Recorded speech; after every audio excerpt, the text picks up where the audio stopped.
Alright, what's up everyone? Welcome back to the channel. I'm Tokenicer and I'm here to bring you guys in-depth news, analysis, and insights from the digital asset space, along with covering the progressive tokenization of the world. And if you haven't already, be sure to check out all my other content platforms at Tokenicer, or just head on over to tokenicer.network for everything linked in one spot, and as always, that'll be right down in the description below. So in today's video, I'm bringing back the series Trips Around the Token Economy. And this is basically where we just go for a chill, laid-back drive and have a fireside chat about everything going on in crypto, macro, and just basically everything that's happening around the world. And just before we get started, I just gotta remind everyone again real quick that I'm not a financial advisor, and therefore nothing you ever hear or read from me should be taken as any form of financial or investment advice. But now that we got that out of the way, let's get right into it.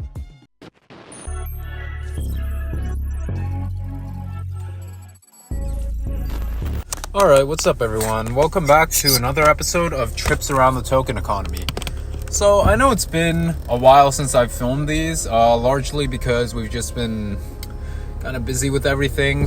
As many of you guys know, school is back in session, and to keep it real with you guys, I've been getting slapped around a bit. Seems like every day there's 2 or 3 new assignments coming right after I finish 1 or 2 of them. So, it's been kind of rough, but we'll get through it. We've been through worse. It's been quite a bit since we last spoke, so I figured I'd start this up again since I kind of miss doing this. I figured this is a nice way to kind of get you guys to kind of not just know me better, but kind of understand how I think about certain projects and how the space is going in kind of a more chill and laid back approach. Because I feel like usually with our deep dives and introductions and articles, threads, all that stuff, you guys kind of get my opinions and approach on that, but all that stuff is kind of pre-planned to where I kind of have an idea of what I'm gonna say, and almost like there's a script to it, if that makes sense. Well, I kind of wanted this to be more focused on, me casually talking with you guys about things, while still bringing you the same amount of kind of alpha insights and knowledge. Just, a more laid-back fireside chat than kind of almost like a classroom presentation or something of that sort. So, yeah. But anyways, a little update on myself. Besides everything going on with school, we did just recently get off class and we hit the gym a bit, and then, should say this in order. I got a bit of work done, got a bit of schoolwork done, and then I'm finishing up the video for this month's Lighthouse report for Genfinity. As you guys know, I am a contributor to the monthly report there for the utility rabbit hole deep dive. So, that's been going pretty well. Last month we talked about blockchain beyond banking, so we talked about a lot of what the Constellation ecosystem is doing, as they're a company in this space that's operating kind of differently from the whole everything finance related with DeFi, everything ISO 20022, clearance, settlements, payments, etc., all that kind of stuff. Because we're kind of realizing now that there's use cases to blockchain far beyond just banking and everything finance, right? And Constellation's shown a great example of that. Hedera Hashgraph has also shown a lot of wonderful use cases beyond banking with some of their case studies. And then also Vector Space AI, which, kind of does have some ties back to finance, but their roots are from Lawrence Berkeley National Lab, and they are very focused on biosciences more than they are on finances. So yeah, this month, without giving too much away, we basically discussed kind of the big players in the DLT space that aren't quite talked about as much, largely because you can't invest in them. So these would be things like your Hyperledgers, Corda, LackChain, Accenture, INATBA, etc. All very important players to the overall blockchain adoption ecosystem, but not quite talked about, largely because you can't buy LackChain coin, or you can't buy Hyperledger token, and you can't buy shares of Corda or Accenture unless you're a private institutional investor. Then you probably could get your hands on some. And I've come out saying before that I do think that if you had the opportunity to invest in Corda or Hyperledger or Accenture or any of those big companies, I think it's a very, very lucrative investment. Now, of course, none of this is any form of financial or investment advice, but based on the work we've seen and who these guys are working with, I feel like, it's a pretty good idea to hold some shares in their company.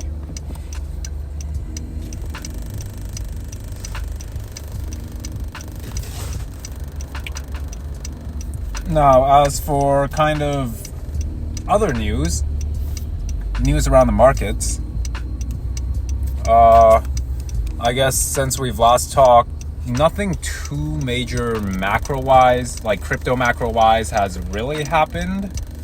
There's been, some partnerships here and there with certain projects, but for the most part, it's just been your same old chop. I think we're just under 20,000 right now. Let's take a look. Oh, we're actually just over 20,000 at 20,700. So I guess that's a pretty good sign. But as most of you guys have realized, we have just been kind of trending in the same range for the last little bit. And we'll have to see, what continues to happen until then. But on kind of the micro side with individual projects and stuff, we've actually seen some pretty cool development going on with some of these projects that we look at, and a lot of, beyond just development, just networking from these projects. So, for example, to start off, we saw AllianceBlock actually get added into INATBA, which I thought was really good to see, because everything INATBA does kind of directly lines up with how AllianceBlock envisions technically the future of finance, is what they call it, and what many other fintech firms proclaim to be the future of finance. But what AllianceBlock is doing is, I don't think I have to explain too much, but basically they're connecting the world of traditional finance to DeFi in a regulated way, while enabling a lot of things that open finance would bring if there weren't as many walled gardens in that kind of ecosystem.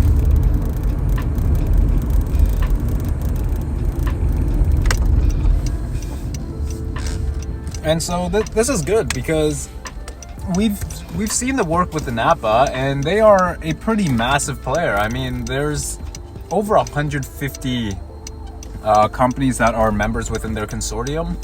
And just to name off a couple in there, I'm sure a lot of you guys already have seen the kind of page of their members, but they've got guys like SIA, Swift, R3, Quant, Ripple, Mobi, Hyperledger, Accenture, Fujitsu, Hitachi, IBM, Morpheus Network, and a lot of other academia. So as we can see, it's not just blockchain, it's not just finance either. It's kind of a plethora of other industries that will be disrupted by blockchain and DLT, and kind of industry leaders in those specific sectors. So I really think AllianceBlock, being added to that really helps with not just their legitimacy in terms of how other entities and investors may see them as a project, but I think this is actually a really good sign for kind of the acceptance of how AllianceBlock is playing into regulations, so to speak. So if you guys remember, the MICA bill was recently actually just passed and finalized, and comes into effect in 2024, I believe.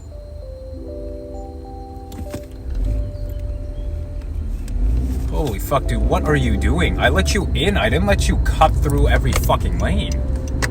Oh my god. But, okay, so with Mica, we know that one of AllianceBlock's core partners in London Stock Exchange was mentioned as a proper use of DLT in a regulated manner, in addition to SIX's SDX exchange and LCX, Liechtenstein Crypto Asset Exchange. So those were three members operating in the DLT space that the EU Commission had listed as kind of working properly within MiCA's framework.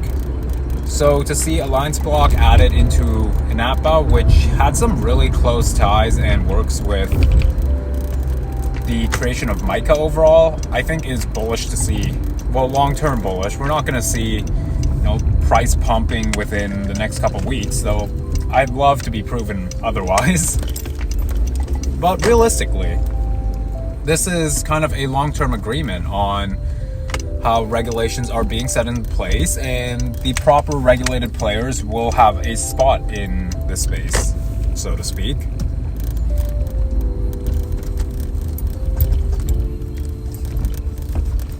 But yeah, that's kind of the key highlight for AllianceBlock lately, at least. I know they've also had a lot of development with their other projects, such as their Trustless ID verification and funders, but I personally think that the work that they've done with, or I guess the fact that they've decided to collaborate and join INATBA is, to me, the most bullish recent news for AllianceBlock.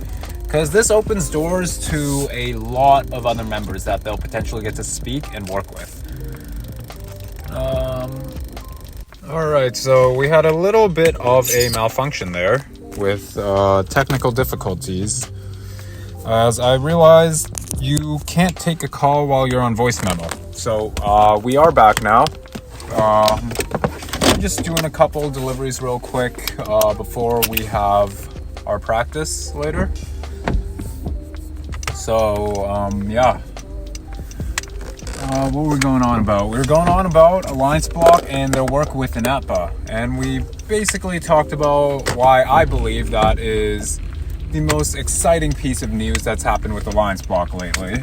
Even through all the development they've had with funders and TIDV, yeah. So, now moving on from AllianceBlock, obviously there's a lot of other projects that we've been talking about, and if you guys have been following the Twitter, which I'm ashamed to say has been pretty much the only platform I've been super active on, and I'm very sorry about that. It goes back to the whole school thing, but with AllianceBlock, we know that, or not AllianceBlock, with Twitter, I've been posting, most of my research there and still sharing that with you guys. YouTube, we've done a couple interviews recently, but I think it's pretty agreed upon that I need to pick up on the YouTube again real soon, as, content's been a little inconsistent. I do have a couple of other deep dives and introductions of those sorts in the works. Just everything's kind of in its rough draft at the moment, and as a little update, some of the things that I do have planned are, well, this is just generally, but I have a DAG megathread plan. This is V3. Most of you guys have probably seen version 1 and 2 of the DAG thread, so I plan to drop version 3 as soon as possible, as this was supposed to be in coordination with DAG mainnet coming out, but as you guys can see, we are about a month late now. There is also supposed to be a video to come with that. Now, with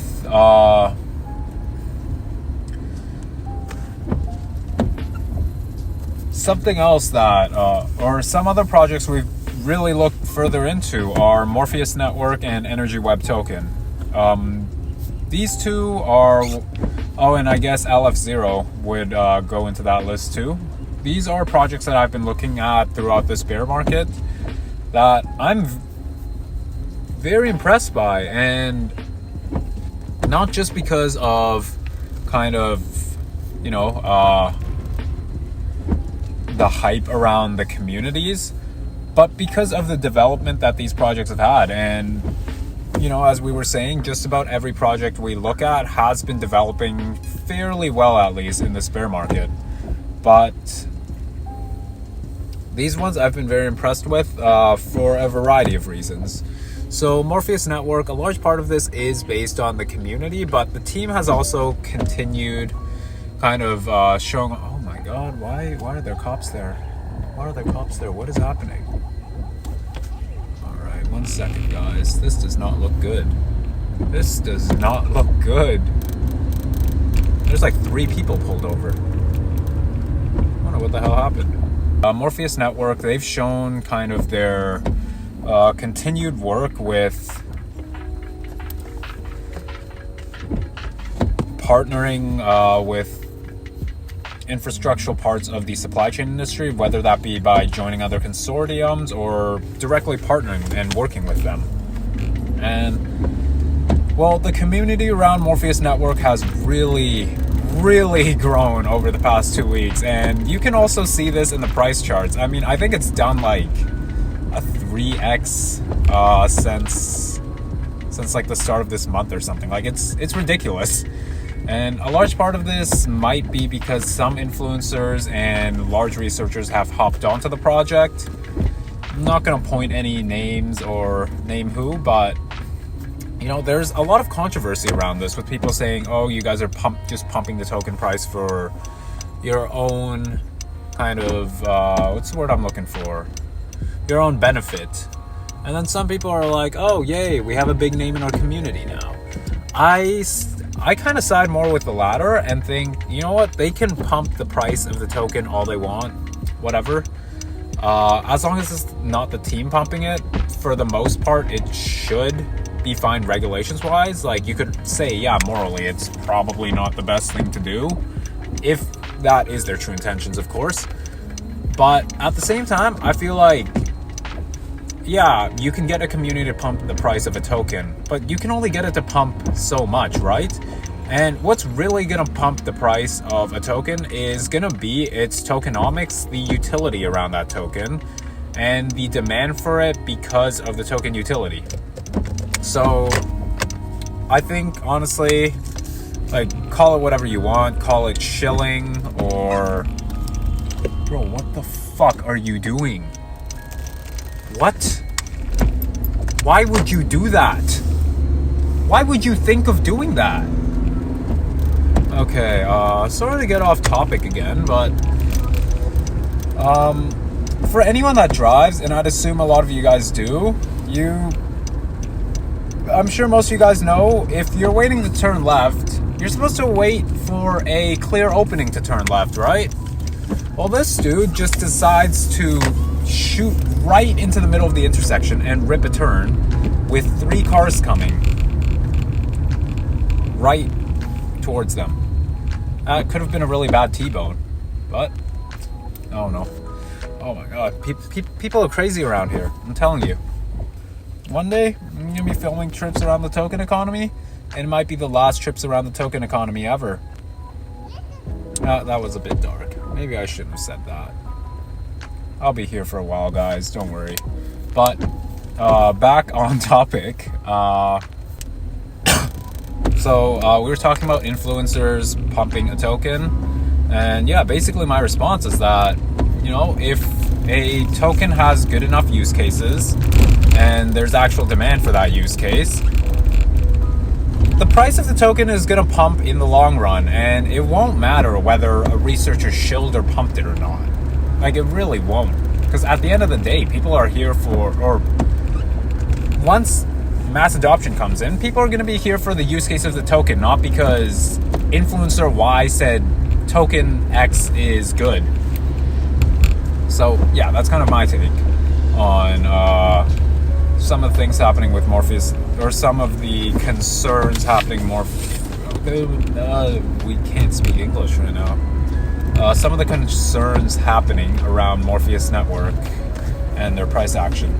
But for anyone who listened and got into Morpheus network, when I started talking about it back in March, well, congratulations, you're probably in pretty massive profit at the moment. So I can't lie, it does feel good to know that we've been talking about this token like 6 months before the majority of the large influencers even started talking or knowing about it. So just wanted to put that out there. I'm not looking for any credit or anything. I'm just saying, like, hey, I saw that first. That's all I want to say, really. But okay, moving on. We've also looked a bit further into the energy web ecosystem, and this is one I've been very impressed by. As a lot of you guys know, I have come out saying I faded energy web token at something like $2 or $3 because I thought the name was corny. And guess what? I still think the name is very corny. I mean, energy web? Come on. You couldn't have thought of a better name. But nonetheless, wow, I should have looked into this project a little more, because what they are doing is massive, and the foundation that they've built, it's the size of some of these other large consortiums we're seeing, such as like INATBA and Hyperledger. Maybe not to that exact size and scale, but in terms of total members and support that they have, relative to what they're trying to do, they are definitely a force to be reckoned with, because they have some of the largest kind of energy suppliers around the world within their foundation, but they also have other big tech companies such as R3 and Ripple that have both worked with Energy Web to decarbonize blockchain. And then they also work with a lot of policymakers and regulators, as expected when you're kind of working something along the lines of ESG, right? So that's kind of a quick rundown on how the Energy Web Foundation is kind of built. And basically, the customer requested you leave the order at their door. Additional instructions are provided in the Dasher app. But basically, the purpose of Energy Web is to create a connected marketplace of energy demanders and suppliers, to kind of have a distributed network where they can basically share energy between each other. And once renewables and solar panels and everything are kind of at a wider adoption, pretty much everything is going to be, or everyone is going to be a supplier of technology while also still being a demander. Now, I've got a delivery to do real quick, so I'll be right back. Hopefully you guys are enjoying this, because I sure missed filming these trips around the token economy. Anyways, peace. Alright, what's up everyone? I'm back. Where were we? I have no idea where we were, to be honest with you. Stuff happening in a bear market. That's about all I remember. But let's let's pick it up at discussing more of the bear market, I guess. It's been a bit of an interesting journey, and I think something we've been starting to see more of is, I'm sure a lot of you guys have noticed, but some of these utility tokens have been pumping a lot harder relative to kind of all that's out there in the markets, right? So from like your DeFi and NFT things, we're seeing a lot more strong price action in some of these utility tokens. Now, this could just be retail hype, but I think it's important to address that even if it's retail hype, this shows that people are kind of realizing like, oh, blockchain and DLT probably isn't going to be this magical utopia that Satoshi Nakamoto might have envisioned it to be, or some of these other utopian maxis have kind of believed. But instead, it's kind of just going to be another big innovative technology, kind of like the internet was, that gets used in a kind of, I want to say, normal economic structure where, it doesn't make it a completely utopian world, but it does bring a lot of cool new use cases and ideas that can be formed around it, such as I know I just mentioned DeFi, but the concepts of CDeFi and open finance, these are things that can be very applicable in our modern world and actually be used to help with, well, a lot of things, like a lack of liquidity in small and medium enterprises for funding. Just one example, and that's kind of what AllianceBlock's funder is working on. Another thing could be the metaverse, which, there's a lot of controversy around that, but let's scrap that term then. Let's use the concepts of AR and VR, because a lot of that is being built in the blockchain space. And now we also look at AI, machine learning. A lot of that also ties directly into everything that's happening with blockchain. Big data, also blockchain. So we're kind of beginning to realize, like, this is kind of the future that blockchain is headed towards. And you know what? Maybe one day in the future, we might get to that utopia. But that's probably further out, and there's probably going to be some other technologies and things that are invented and involved for us to get there, because that's not an easy task whatsoever. But that's kind of what I wanted to say about utility tokens pumping. And I think that's maybe that is largely driven by retail realizing, like, hey, let's be real now. Blockchain and crypto adoption isn't going to free us from the government and everything that people have said it'd be, but it's going to be used in a very, very massive very massive kind of scope, with industries in just about every sector probably using blockchain in some way or form, just like how every industry or sector uses the internet in some way or form. Blockchain's probably going to be no different in that sense. So let's invest in ones that, seem like they actually provide a real business use case to the world. And so that's why we've potentially seen things like Quant and Morpheus Network, Energy Web Token, Alchemy Exchange pump a little harder, because people are kind of wanting to have investments that are justifiable to their beliefs. Now, on the other hand, this could be institutional adoption loading up while prices are low. There's not really a point to prove, or a way to prove and justify that, so I don't want to say too much on that, but that is always a possibility, as some maxis have said for years now. Institutions are loading up. Again, there's no way to prove it, but we'll have to see. I think we were talking about Energy Web Token before I kind of had to leave there, but I think we finished describing the Energy Web Foundation, and then we kind of discussed kind of some of the operations that they've had. So I am working on a deep dive on the Energy Web ecosystem, both a written article on Medium, in addition to a YouTube introduction, like I usually do with most of my projects before giving them a deep dive. And one thing I'm very impressed by with Energy Web is basically how sort of, I don't want to say they've been incredibly under the radar, but what they are doing is absolutely massive. And they've actually been shouted out by BlackRock before. So that is saying a lot, right? BlackRock is one of, if not the largest investment firms in the world, having over 10 trillion in assets under management. So when you've got BlackRock watching you, well, you're either doing something very right or very bad, if that makes sense. So there's that. And also the fact that, ESG has been kind of a topic within non-government organizations and intergovernmental organizations for quite a while now. And Energy Web does seem to be the kind of standard that they're building for, to meet this ESG standard, and also to just have a connected marketplace of, renewable energies, right?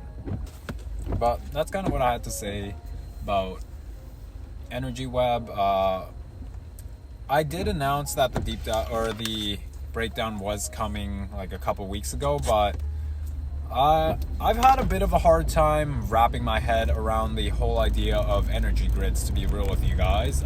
That's just been something that never really clicked well with me. I never really understood power grids, energy grids, and basically the, I guess, supply chain of energy, if that's the right term for it. So it really took me a while to really wrap my head around the concepts of what they're doing. Like, in theory, it makes sense what they were doing, but it also didn't make sense to me how you could connect a basically marketplace of energy suppliers and energy demanders. It's starting to make a lot more sense now, so we have progressed a lot more since we started out the report, or not the report, the article. So I'm hoping it comes to you guys in the coming week. But yeah, it was a bit of a struggle, but I think that's a good thing, because if I'm not struggling to learn about it, well, then I'm probably not learning about it enough, and especially not enough to be teaching you guys and bringing my research to you guys, right? One strong belief I have, and I think I've said this before, is that if you're going to teach someone something, you better be damn sure you understand that topic well. And well enough to the point where you can easily explain it to a 5-year-old. Otherwise, you probably don't understand it enough yourself. So, yeah, that also goes towards the concepts of quality over quantity. Now, let's touch up on some events that have happened recently. So, we know SIBOS and CordaCon had recently happened. These were two events that, of course, Quant Network had the opportunity to go to, with Gilbert actually getting to speak at CordaCon. And at SIBOS, they... I haven't actually gone to vocally discuss the mess that has happened here yet, but the FUD going on around the Quant and Link community has been, least to say, entertaining on crypto Twitter. Entertaining is definitely a bit of an understatement. Might as well say it's full-on war out there. But to give you guys a brief TLDR of what happened, let's just say the Chainlink community and Quant community had some disagreements on interoperability and who's the king of interoperability. I think that's a bit of an oxymoron, because when you're talking about interoperability, it should be as open as possible. You shouldn't be talking about, oh, there should only be one interoperability solution, or like this is the only way to solve interoperability. Like, no. When you talk about interoperability, you should be as open as possible, right? So there's been a lot of arguments across the Quant and Link community on what the true interoperability solution is and how much adoption each one has pulled with where they are at the moment. Now, I'm not going to go and pick any sides. I think you guys know, if I had to pick a side, which side I would be on. But if you guys go on crypto Twitter at all, on the Quant side especially, you'll see it's basically just a tech guy taking on the entire Chainlink army. So if just a tech guy's listening to this, shout out to you, because you're putting in work out there, man. Like, there was a point where literally every time I was checking Twitter, the first thing I would see is just a tech guy replying back to some Link maxi saying, Quant is vaporware, pretty much, is what they'd be saying. And most of the arguments would be that Quant's not open source, they're centralized, there's no proof of utility, etc. So, a lot of it is fairly, I want to say, surface level FUD. And so a lot of us didn't pay too much mind to that. But just a tech guy really put work into trying to explain why it's silly to look at things that way. But yeah, so I feel like that FUD has died down a bit now, and that FUD got a little stronger during SIBOS with Chainlink actually getting a chance to present and talk in one of the seminars at SIBOS, whereas Quant didn't get to actually have an opportunity to present this time at SIBOS. They did in 2019 when they co-marketed with Oracle, and I'm sure some good things came out of that, but this time they were more for just networking, and they did do a couple interviews just kind of within the team. So there was Rebecca Hackworth interviewing Gilbert, and also Andrew Carrier interviewing Gilbert, and let's just say the Link community wasn't too happy with that and saying, wow, you guys don't even have a booth, you guys are interviewing each other outside of the SIBOS parking lot. So yeah, that was kind of the FUD they had. Though Quant had gotten the chance to speak with Swift, and I'm sure a lot of other members during this year's SIBOS, just, you know, it wasn't on camera. All that was on camera was their parking lot interviews. So that's kind of the FUD that has happened. But anyways, we should be moving away from the kind of FUD that was discussed there and talk about some of the other things that have happened on the utility side of the markets. That'll all be right after I pick up this next order, so I'll catch you guys in a minute. Peace. All right, we are back.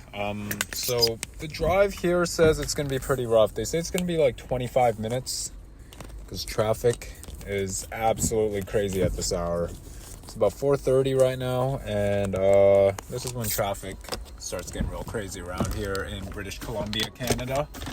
So we'll see how it goes.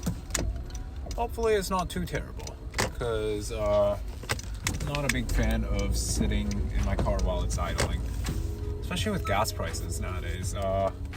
Not sure how gas prices are doing where you guys are. Hopefully better than it is here, because we were paying upwards of like $2.30 per liter. For those of you in America, I think 1 liter is like, or like, I think it's 1 gallon, I think is like 3 point something liters. So we're paying like about $9 a gallon, which, you know, is pretty terrible. It made delivery driving pretty much not a viable job at one point, and so it's kind of rough. But gas has dropped a little back down to the $2 or just under $2 for a liter. So, you know, little relief rally, if you guys will. So kind of happy for that. To kind of give you guys a perspective of how bad it's gotten here. So back I want to say earlier on in 2021, I was probably spending, I want to say $80 a week on gas, which isn't terrible by any means. I mean, I'm okay with that. I'd rather not have to spend $80, but you know, $80, that's something I can stomach up as a college student. But when you're making me pay $120 to $140 a month, well, or $120 to $140 a week, well, that's when it gets kind of rough. And you know, while affordable, very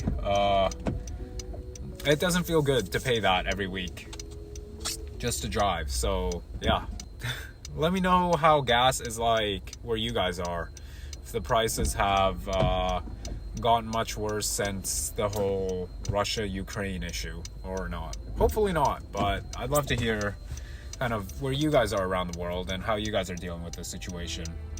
But yeah, anyways, we are stuck in traffic now, and things are not looking pretty. Oh man, yeah, this is not looking pretty. But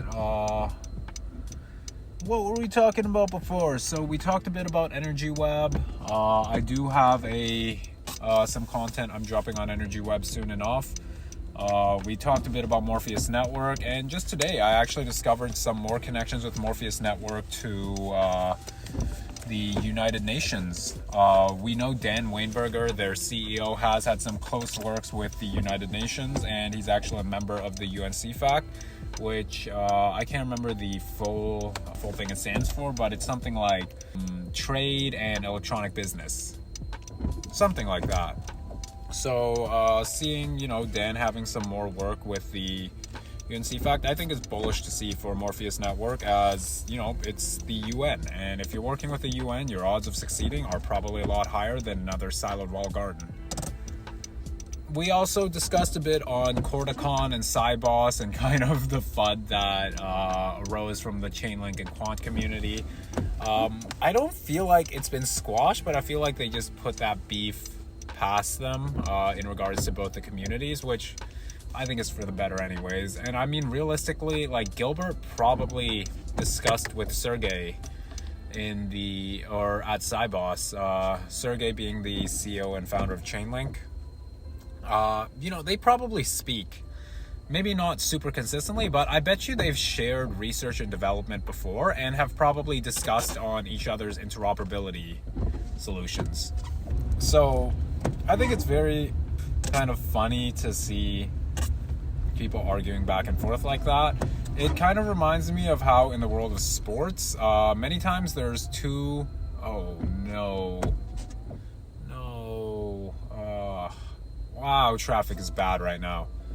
But it kind of reminds me of when two star athletes are, compared against each other very often, and the communities and fan bases behind each athlete just start tearing each other apart, saying and just trashing on the other player, whereas in reality these two players are probably good friends off the court or off the field, whatever sport you're watching, and probably even train with each other, but the communities just tear each other apart and are just dead loyal to their fan base, which fair enough, but at the same time, it just is a little silly to look at times.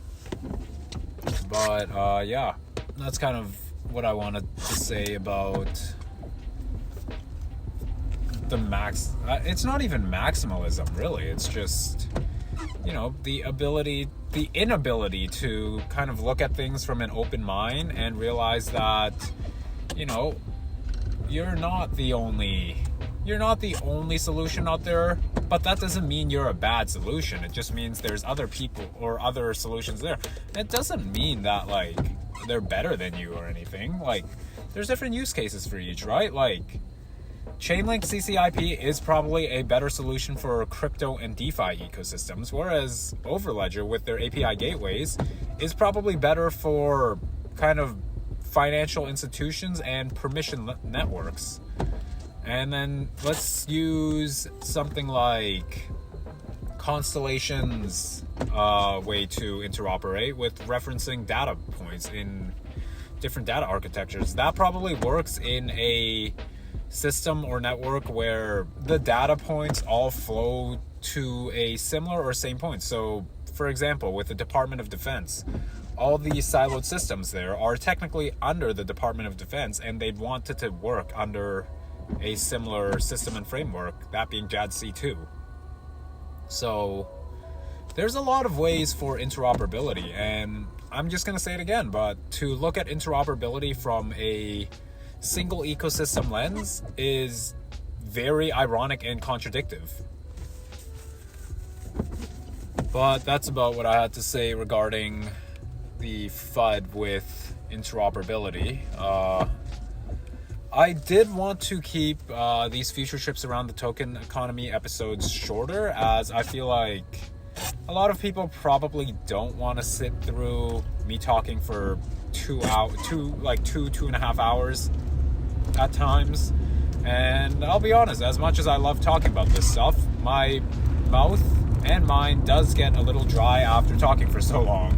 So I'm thinking of doing, maybe we could make it daily episodes that last anywhere from 20 to, well, let's say anywhere from 15 to 30 minutes. I feel like, well, you guys would still be getting similar value, just, broken apart in various segments and different episodes, so that, we can keep the content consistent and coming almost every day potentially. So yeah, just wanted to put that out there, and I do plan to add some other goods within Trips Around the Token Economy.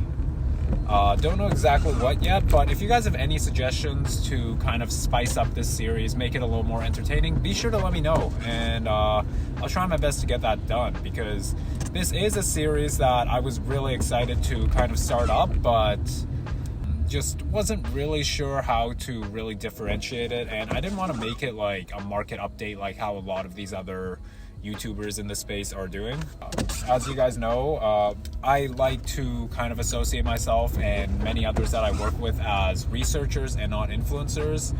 I know that seems like a little bit maybe silly or technical to a lot of you guys, but I do think it's important to differentiate the two and have people realize there are people in this space that are influencers, which, while it's not a bad thing, a lot of times many influencers do just mindlessly shill things for either their own benefit or for purely the purpose of engagement. Like, I'm talking about purely just engagement, not for their own I guess engagement does benefit them, but I think you guys know what I mean. Whereas a lot of us researchers, we kind of put stuff out there, and we do it so that other people passionate out there in the world can also learn and kind of understand things better within this space. So that's kind of what I wanted to share in terms of, there's a difference with a researcher's content versus an influencer's content. But anyways, yeah, be sure to leave kind of any suggestions that you guys have regarding what you guys might want to see out of these Trips Around the Token Economy episodes. Maybe it's a different graphic, or maybe you guys want me touching up on certain points of the market. Maybe you guys do want a daily market update section, or maybe less daily market updates, more about, kind of the macro things. Anything like that, just let me know, and I'll try to get that done. I guess it's a good coincidence that I filmed today, because tomorrow actually marks the 1 year anniversary of me taking on the identity as Tokenicer. So that's been really exciting, and I can't really put into words at the moment to how grateful I am for basically how all this has panned out. I'm sure a lot of you guys had heard of the come up story of how all this started with me kind of writing these articles on Medium initially to shill to my econ prof, which did work somewhat well. I don't want to give too much of that away. A lot of you guys have probably heard that story from some of my previous podcasts, or when I was a guest on other podcasts. But yeah, just as kind of I guess it won't be really a sneak peek, as this episode will probably air around the same time the article I'm dropping airs. But basically, I have prepared a little article, and basically a thank you for all you guys for joining this journey with me to learn about everything happening in the DLT space, and kind of just watching our progressive growth as a community. Like, I mean, it's been amazing. And I think a year ago, if you told me like you'd start up a whole community of like-minded people that wanted to get further educated on the blockchain space, and you would have a reach of, or an audience of, over 2 million people, well, I probably just would have laughed and been like, okay, yeah, we'll see where it goes. It sounds like a cool idea, but that seems a little far-fetched. To see it come into fruition and to see us still going strong and continue to build, man, it truly does make me happy, and it really makes